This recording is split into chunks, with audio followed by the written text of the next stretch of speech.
And this album is about a transfer of information. This is about the things that have made me successful, self-discipline, being able to, process things, a certain way, ups, downs, good, bad, all of it. So, what you do with it is up to you. That's how it differs. I always tell people when we talk about the record, like I found my voice. My voice, not the sound of it or the inflection of it, but being able to say what I'm supposed to be saying at the right time. And I think that's, for me, my hip hop's supposed to sound like that right now.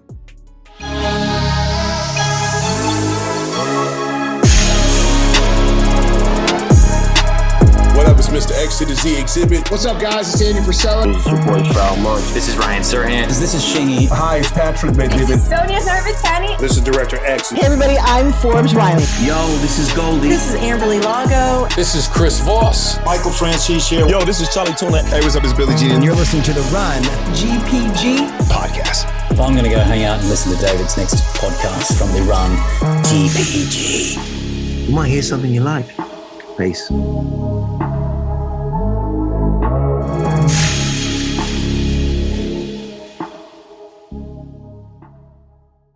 Today, I'm joined by a returning guest who truly embodies resilience, reinvention, staying power, and longevity. Alvin Joyner, better known as Xzibit, is a hip-hop legend. He's an actor, producer, business builder, and entrepreneur. 2 years ago, I had the privilege of an in-depth and inspiring conversation with him, and today we're back to catch up on everything he's been up to, including his upcoming album, Kingmaker, his views on the evolution of hip-hop, and how he continues to push boundaries in music and business. Once again, we're sitting down with the one and only X to the Z Xzibit. Welcome back to the show. Thank you, man. Beautiful intro, as always. Thank you. Appreciate it. Yeah. Well, thanks for being here. As I was mentioning, I was really looking forward to this, and it's good to see you again. And where to start, as we were talking off camera there, like, you've been incredibly busy over the last couple of years, eh? Yeah, absolutely. I felt the energy, going into the last few years. I had to vibrate higher, so that's when I, started getting back into what I was most attracted to with the music. And it was really dope, man, to be able to get that process out. And I think we came with a body of work that is worthy of the time. Yeah, no, I would agree with that. And we'll get into the album specifically. But I wanted to start off by mentioning that, the last time you were on the show, you shared some deeply personal insights about reinvention, perseverance, and it was actually considered one of our more surprisingly motivational interviews for those reasons. And since then, we know the world's changed a lot. It's changed rapidly, but so has the music industry. So the question is, what's kept you motivated, inspired over the past couple of years? Because as we mentioned, you've been very busy. I think what's been inspiring is being able to push myself to, actually find something I really love. You know what I'm saying? Like when that happens, it doesn't feel like work. You know what I'm saying? Like I really am passionate about what we're creating. So I've been inspired by just like that feeling, having that feeling. Now getting in here and putting all the pieces together, you're absolutely correct. And when you say that, my process has been, well, how do I make this music an event? How do I make noise in a room full of noise? Mm-hmm. That's the question. So I was like, I can't compromise the artistry or, the genuine place where my art comes from in order to fit in. I've never been that guy. You know what I'm saying? So what I did was, we got a great group of people around me. Shout out to Bobby D. Shout out to Julian. Shout out to Tato. These guys put together something where we made a partnership with Conor McGregor. And then from there, they created Greenback Records. Now I'm the first artist signed to that conglomerate from here. And we're going to put this album out. And this was the event that had to be built. And it took a long time to get to it because, in a room full of 1,000 options, you have to check out the options, and that's what we did. So the inspiration has come from the creative process, which I really enjoy. And I feel like that has made me really energetic about my other ventures and my other things that I'm doing. But I really have to be honed in on something. I know this about myself. I really have to be honed in on something that I'm enjoying doing because then everything else is, is centered, but right now my center was the music and it really came out dope. Yeah, it really did. And we'll get into the singles in a moment here. But, you've described Kingmaker as a reflection of your life's ups and downs, right? How does this album differ from your past work? Like, what does it mean to you personally, this album? Man, this album is about a transfer of information. This is about the things that have made me successful, the things that have made me self-disciplined, being able to process things, in a certain way, ups, downs, good, bad, all of it. So, what you do with it is up to you. But that's how it differs. I always tell people when we talk about the record, like I found my voice. My voice, not the sound of it or the inflection of it, but being able to say what I'm supposed to be saying at the right time and being able to, speak from a place of authority and growth. And I think that's, for me, my hip hop's supposed to sound like that right now. Dude, 100%. It's such a good track. The first track, actually, Play This at My Funeral, which is the lead single. And as I was saying, I've had this track on repeat. The video itself is really powerful.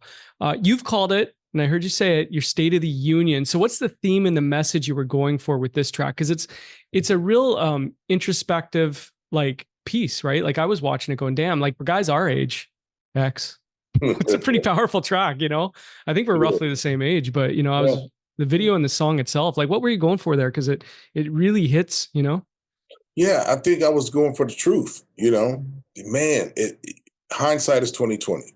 But, you have to be able to speak, in my opinion, you got to speak to your vulnerabilities, you know what I'm saying? And the things that, aren't always the best, you know what I'm saying? And some of these things, it jumps around in subject, but it all pertains to the same thing. That's how the writing was, because it goes into personal things. It goes into global things. It goes into, society issues, and it interweaves all these things. But, the idea is that all of this is relatable. It's tough on everyone, not just you, you know what I'm saying?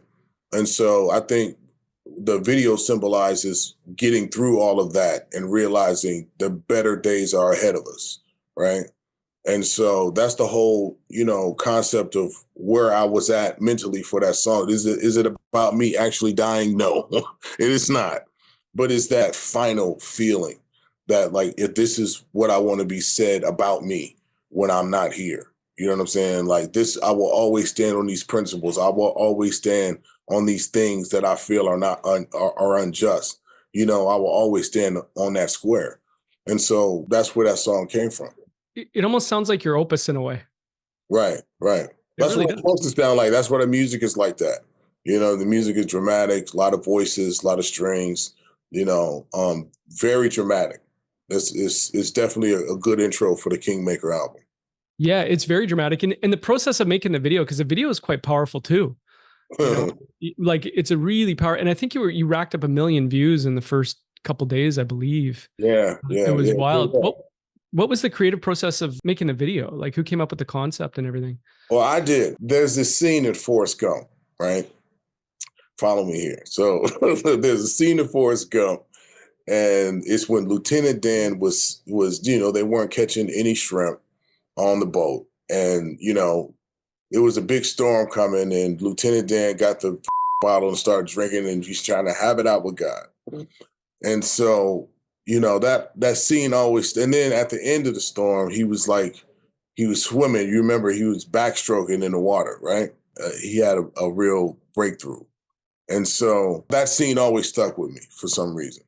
And so when this song came out, when this song was created, I was just listening to it. And then I was able to match that feeling to this song. You know what I'm saying? So I wanted to kind of recreate that moment in my own way. And that's where it came from. And it's also a good nod to the What You See Is What You Get video, where I was kind of started out walking. It was good. It was around the anniversary at that time as well too. So it's fire. Yeah. Yeah, another classic. I wouldn't have thought that like the big inspiration would come from Forrest Gump, but Yeah. It's interesting to hear that. That was a powerful scene in that movie. Yeah. And also too, you talked about working with, both legacy artists and up and coming talent on this album. Like, how did you approach choosing collaborators for Kingmaker? Because I think the second single has a new artist on it, correct? Yeah. I think it just like who came and did the work. I really didn't try to pick and choose. Who's popular or who's this. It's who was there and made the work happen. So I got some real bucket list moments on this album. You know what I'm saying? Like I don't want to give it away. I don't want to give it away because the album's not out. But I got some real heavyweight. Like, to me, these are great moments in my career for sure. It's funny you said that. You got some heavyweights. Ice Cube just dropped his new album this morning, I think, and you're featured on that album. Yes, I am. Break the Mirror. So, or you're featured on Man Down, right? Which is the new album. Tell us about that. How did that come to be? Oh, man, it's an honor. It's an honor. Come on, man. It's an honor to be able to, say I've worked with Ice Cube. You know what I'm saying? This is our first time working together. No. Yes, on music. Yes. Well, Up in Smoke? I guess not. Hey. No, we have to be on the same record. Like, we can't be in the same room. Like Gotcha. It doesn't work that way. Right. This is our first time actually featuring on a record. You know what I'm saying? And what was the process like for that? I think I just had to realize what I said. That's absolutely awesome. You know what I'm saying? Like, I grew up like listening to NWA, Ice Cube records, and to now, not only be featured on a record, but be able to, I've toured with him, I've worked with him, I've done movies with him. This is absolutely amazing. So that's always going to be the hip hop kid in me. You know what I'm saying? Like, realizing what I've witnessed and then realizing what I've become part of. It's the best. It's like graduating from Harvard. You know what I'm saying? It's like, yeah. What are your thoughts on it? I the little that I've heard of it in the last few hours, it's got a real throwback West Coast sound to it. Like, yeah, but I mean, that's what I'm saying. Like, Cube doesn't need to be with the young generation of music. Cube just needs to do what he does really well, and he does that. And I think his fans and his fan base appreciates that. The same way that I do. Like, I know one speed. You know what I'm saying? And the direction, the direction varies depending on, what I'm feeling at the moment. But I know the music I like to hear. I like the music I like to make. That's where it is. And I think Cube's album is a reflection of that. His shit is banging, you know what I'm saying? All the way down. Kendrick just dropped something this morning. You know what I'm saying? All the way down. Like, it's good because the West got an energy right now that's really like permeating and feeling really good. So it feels like a real fertile ground for Kingmaker. You know what I'm saying? Yeah, absolutely. Your timing is going to be perfect. Your timing is going to be perfect. It's going to be impeccable. I can't believe it's lining up the way it is. Yeah. It is amazing. It is absolutely incredible. Okay, so speaking of Kendrick, Team Kendrick or Team Drake? Oh, man, come on. That's not even a question. Come on, man. King Kendrick, man. Like, if I had to pick a side, King Kendrick for sure. You know what I'm saying? But I have no dog in that fight. Them is two grown men having two grown men, But, when it comes to that W, that's where we at. One of the greatest rap battles of all time. For sure. I had to ask because we're Canadian, so we had to ask. Really? Really? Yeah. Hey, listen, I got a legend on. I had to ask about it. It was a sidebar. But everybody's putting in their 2 cents, right? So everybody's mentioning it. And I think I think Kendrick got the W on that one, like you said. Yeah, you got to stand on business, man. But hopefully it turns into good music and it turns into, some more hit records, like more life. I want to bring life into it. Yeah, it's already turned into some great tracks. I mean, incredible. But, actually, speaking of Ice Cube, one of my favorite stories is a story you tell about working with Ice Cube and the driving scene you had together. That was one of the funniest stories, right? Where he told you to kind of chill out, right? Yeah. You mind just telling that story one more time, just because this is a new audience? Man, well, we're doing XXX too. And it was the first scene we were doing was the truck scene. We were driving through the warehouse. And so first take, I was, hitting the corners like this, you know what I'm saying? Like I was moving my hands like really far back and forth. And at the end of the take, Cube just kind of like looked over, took a few seconds. He's like, hey, you really drive like that? And I was like, nah. He's like, well, how you drive? I was, I was like, oh, okay, all right. And then, next take, it was a little more realistic and, Like, acting the story's 101. so funny. It's right like on you were in the spot. Batmobile, right? Yeah, it was terrible. But I mean, that's just the thing, you know what I'm saying? Like being able to take direction, being able to like not think that you got it already locked is a gift in itself, Yeah, absolutely. Listen, we touched on it. You talked about being the first artist on Conor McGregor's new record label, Greenback Records. What's the story behind that? Like, how did you end up working together, and what's it like working with Conor McGregor? I mean, it's dope. We just actually came back from the bare knuckle boxing event in Marbella, Spain.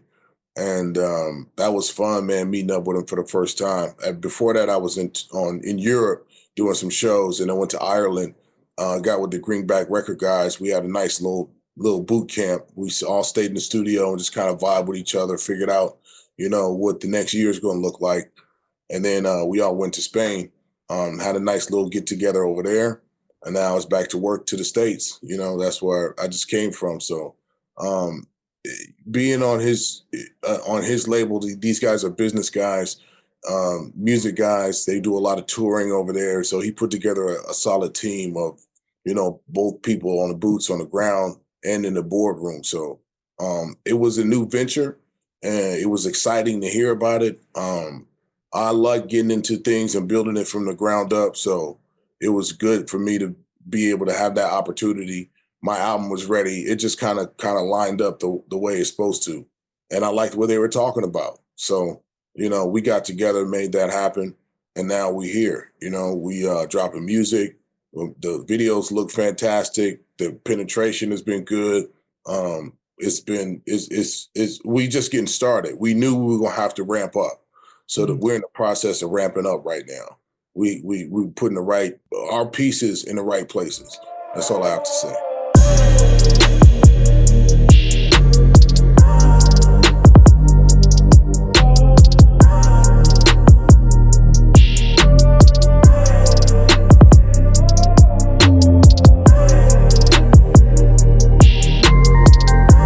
I wanted to ask you about this. Your thoughts on the current state of hip hop. Your thoughts on the current state of hip hop. Like, where are you right now with the way things have evolved, where they're at right now? I mean, we just talked about like a rap beef with two of the biggest names there. I mean, you're putting out new music. Ice Cube just dropped an album. What are your thoughts on the current state of hip hop? Where are we? I think it's a time of growth, man. Like being able to see, all these legends come out, man. All these guys, you know what I'm saying? Like we all dropping music. And there's more to come, you know what I'm saying? LL Cool J, you know what I'm saying? Like dropping music, you know what I'm saying? I think it's a season for that. And I think it's a need for that. There has to be a balance. So I'm very happy with the growth of hip hop in any direction, I think it's dope to be able to have the new generation of hip hop artists and how big they've made things. And then we're able to coexist in that, that same breath by just being artists. We're all artists. I think, that separation is whatever, but, you put us in front of a crowd and good music goes off, it goes off. So, that's the way I look at it.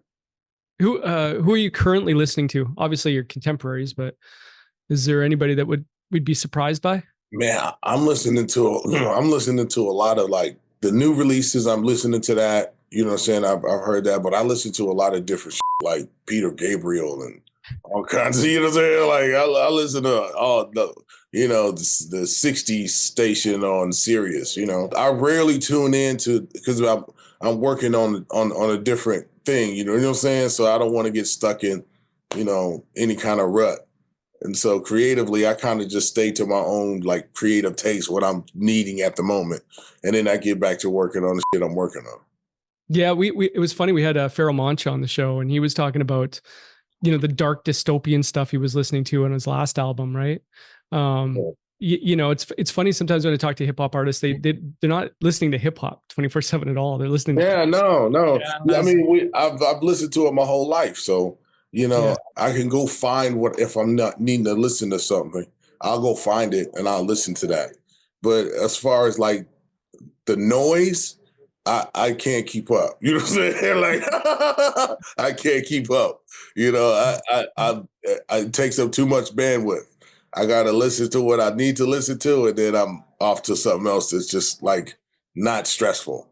You know what I'm saying? Yeah, I mean, but the other wild thing is like all the legacy artists like yourself and Cube and Eminem and all these artists that are putting out these modern day albums now. They're the highest grossing albums. They're the most viewed, the highest grossing concerts now, because people are hungry for that authenticity that you mentioned. And I just wanted to unpack that a little bit, because the last interview we did together, like I said, it was a really motivational interview for a lot of reasons. And, you did speak about the importance of authenticity. What have the last 2 years taught you about staying true to yourself, or how do you translate that into your life and your work? Just some thoughts on authenticity.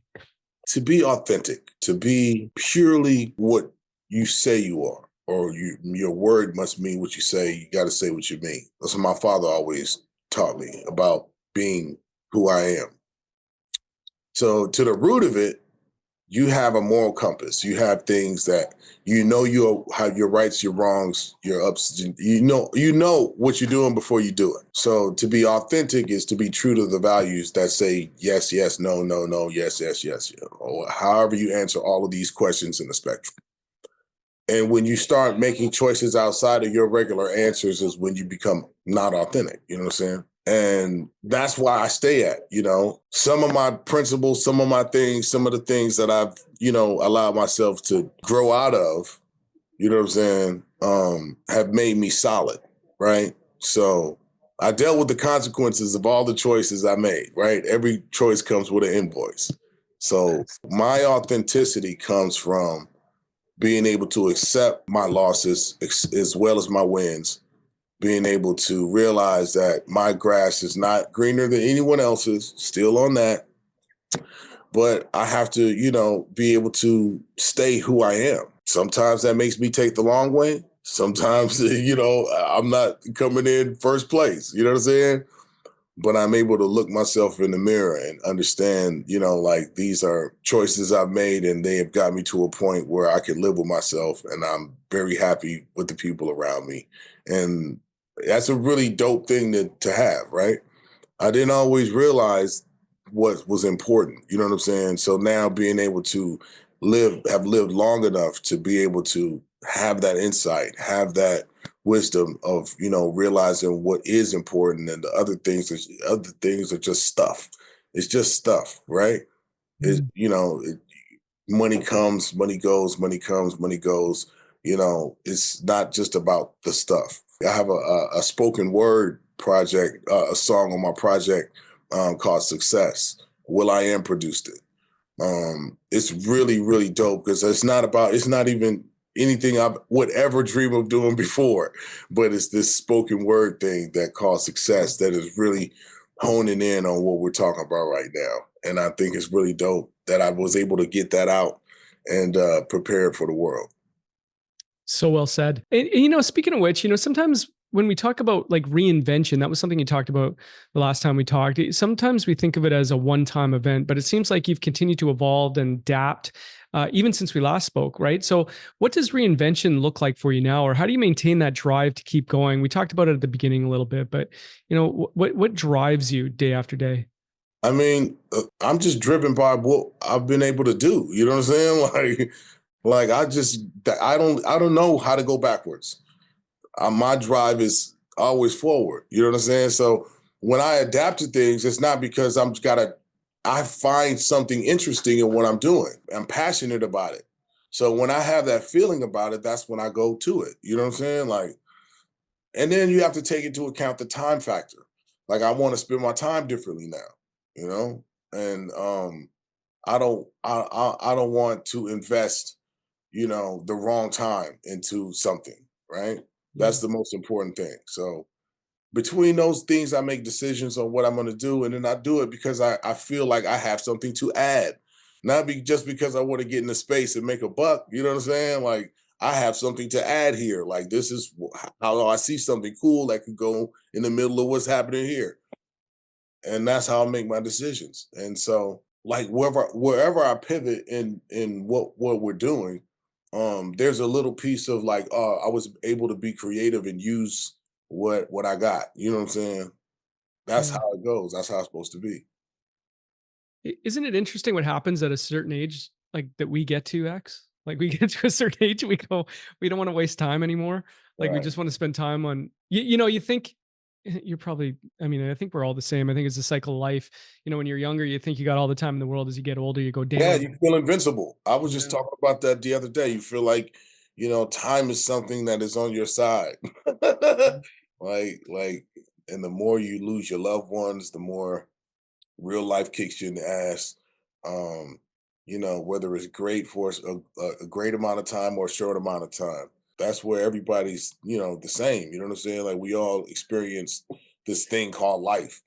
But then, how we age through it, how we live from it, how we learn from it, how we love through it is something different for each individual. You know what I'm saying? Here's a question, as someone who's overcome, so many challenges in your career, what advice would you give others, whether in music or life, who feel stuck and looking for a way to move forward? Because I think you're somebody who's really good at, giving some perspective on this. Man, get off your ass. Stop feeling sorry for yourself. Stop beating yourself up. Yeah. Like, you could be stagnant for a long time and waste a lot of time not going forward, right? So it's okay to rest, but you can't stop. Pick yourself up, move forward, use it as fuel. Yeah. Fantastic. That's good advice. Get off your ass, everybody. Yeah. Get off your ass. Just go. Just keep going. Yeah. Here's another one. You've been vocal about, wanting to share your knowledge and experience with others. Like, how have you seen your role as mentor or leader evolve in the last couple of years? I don't know, man. I don't know. I don't know about leader. You know what I'm saying? Like, I'm more of a soldier. You know what I'm saying? Like, I'm more of a soldier. So hopefully I can lead by example.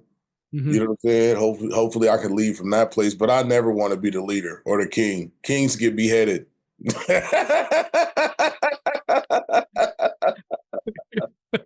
By soldiers. Good point. Good point.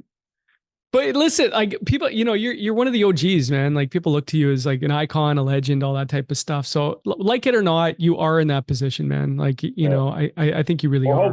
Hopefully then I could lead, like I said, man, by example.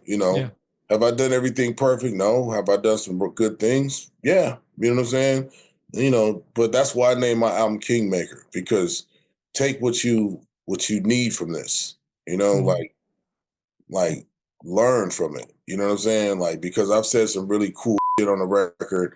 I've said some really real things on the record.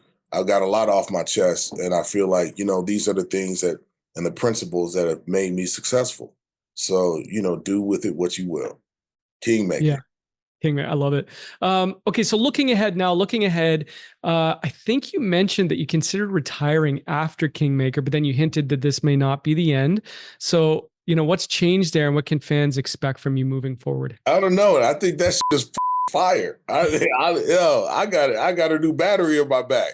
I got records with Cube dropping right now. What? Why leave the party? They just play my favorite song. You know what I'm saying? Yeah, exactly. I don't know, man. I'm not gonna cry wolf. You know what I'm saying? Like, when it happens, it happens. But right now, I'm just really enjoying this process. Yeah, absolutely. And finally, when you speak about legacy, right? And I know we asked you about legacy, and when everything else has been accomplished, when all's said and done, how do you hope people will remember Alvin Joyner, aka Xzibit? How do I want them to remember me, or how do you think I will be remembered? Well, those are two different questions. Yeah, maybe. Yeah. So let's take both. Let's say, how do you want people to remember you? How do you think you'll be remembered? Okay. I want to be remembered as a person of good character, honest, a good friend, good family, phenomenal artist. And, just lived a good life, right? How I think I'll be remembered is, hi, this is Mr. X to the Z Xzibit, and I'm here to pimp your ride.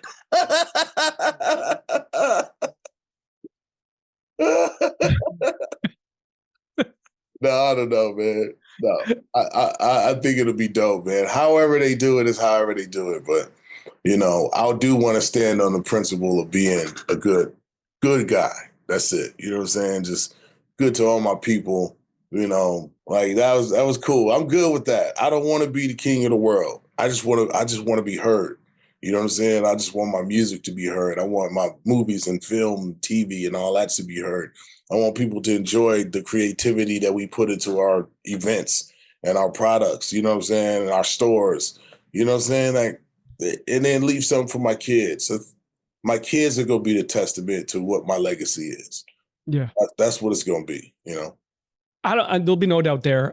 No doubt there. And I didn't even think of Pimp My Ride when we were talking.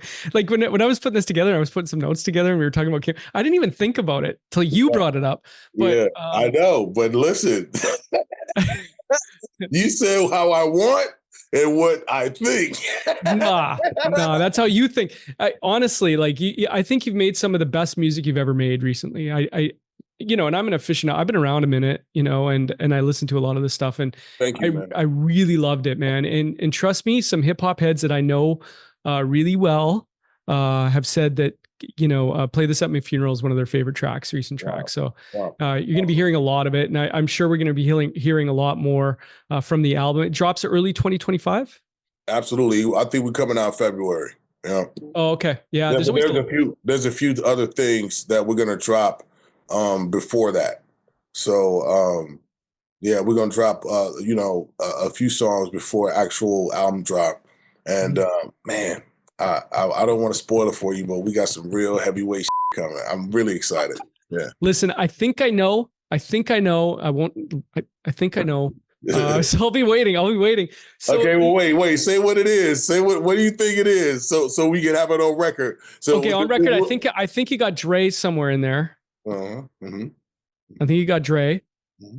and you were on Cube's album, so I'm thinking Cube might be on. Just a guess. Okay. Am I close? Am I hot? Am I on? I don't know. I don't know. I don't know. I can't say. I can't say right now. Just no sneak peek, no breaking news, nothing like that. I guess too early for that. I guess too early. Yeah, I get it. I get it. Well, that was a good guess. Yeah. Well, listen, I think that one will break the internet. I think whatever happens with it, once the album drops, we'll make sure it's we'll make sure it's trending on Twitter and everything else. We'll make sure that that's happening, and we'll be playing it. Look, final question. Here's a final question. You're opening a bottle of champagne 1 year from now, celebrating something you've accomplished. What would that be? Another year of life. There we go. Yeah. There you go. Beautiful. Listen, X, it's always a privilege to have you on the show. I can't thank you enough for sharing your thoughts and insights once again. And I am so excited for Kingmaker. Can't wait to see what's next there. In the meantime, where do you want the people to go follow you? What do you want the people to do and go and buy and click on and all that stuff? Just click on Xzibit on Instagram. Click the link in the bio. All that all Xzibit everywhere. It's all right there. Yeah. Yo, beautiful.